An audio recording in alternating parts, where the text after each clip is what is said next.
videos. But if you love your pastors so that they can serve longer, then we need more power, more person. That's why we need the support of these elders. Can you imagine if elders also arrange your regular visitation? Like pastors, but no, elders will not do as much as pastors. Maybe for elders, maybe only 1 week can visit maybe 5 families working together. And deacons and deaconesses, if we can arrange also this one.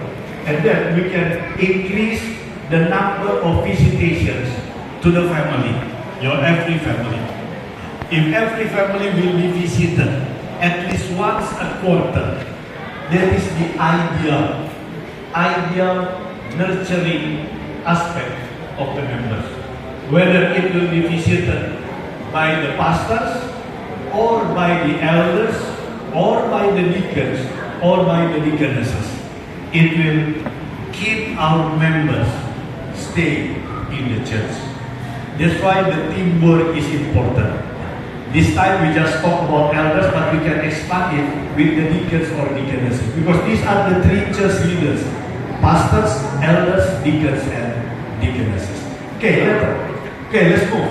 We will finish this one and move to the second presentation. Okay. Now, this is the conditions in the world church. There are approximately 30,000 ministers available around the world, Seventh-day Adventist Church, to serve more than 22 million Seventh-day Adventist members in more than 160,000 congregations. So in the word church, you see the ratio in the word church. Okay. In the word church ratio, if this 22 million divided by 30,000 pastors, 22 divided by the ratio between pastors and church members in the word church, one pastor serving 730 church members.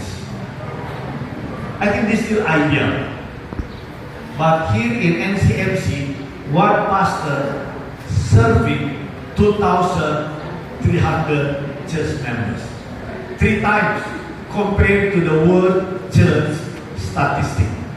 Means for the whole church, the pastors, they on the other side, they will live longer than the pastors in NCMC. Because of the burden. Because of the burden.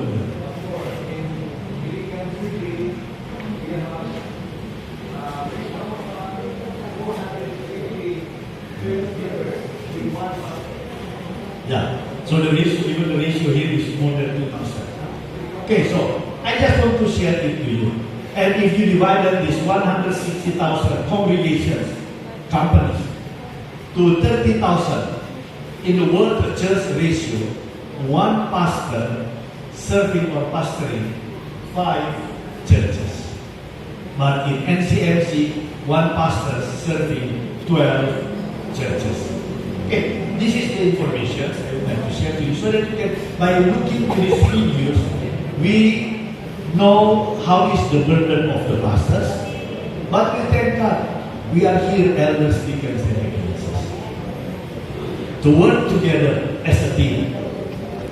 Our goal is for the soul, the salvations of the soul, so that we can keep our members remain faithful in the church. Okay. Only through the faithful ministry of local church leaders, elders, deacons, and deaconesses can churches thrive. That's why we need the support of the elders, deacons, and deaconesses. That's why we are here. We invite you. Thank you for coming. I know this is a holiday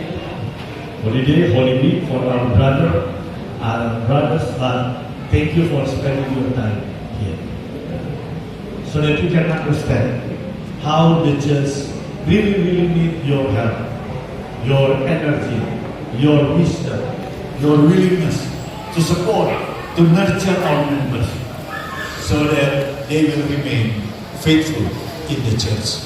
Okay, in the church manual, I will not put the pages. In the work and organization of the church, if a pastor has not been provided by the conference or mission, the office of elder ranks as the highest and most important. Amen? Amen. Are you agree with this? Yes. Yes. That's why you are ordained. You are set aside. You receive authority from the church to lead your congregations. So when there is no pastors, elders, you are there, responsible for the life of your congregations. Okay, the need of the church, training is the greatest need of the Seventh-day Adventist Church in the world today. That's why we need to do this training in a regular setting. Last week I was in Central Philippines in Leyte, East Visayas Conference. It was the first time for that conference to have this group or this gathering after 2 years of this pandemic. The first information they only expect of 300 to come. But actually, there are 800 registered on that Friday afternoon. But on Sabbath, there are more than 1,000. Okay. Elders, deacons, and deacons, and also with their son. So, we need this training today because of the rapid growth of the church. Seventh-day Adventist is one of the evangelical church with a highest or fastest growth rate. No other churches. That's why we need more training. The decline of economy, but at the same time, the economy face challenges. It is not easy to hire more pastors and the new mentality of our generation. That's why we need to train so that we will understand. It is imperative to change our philosophy of pastoring the local congregations. That's why we need to change, to make some changes, some adjustment because of these situations, especially after this pandemic. So these are the ideas. I hope you can understand this and you know who you are, you know how is your church conditions now. You can strengthen your commitment to work together with the pastors and deacons and deaconesses and elders to bring our church, to keep our church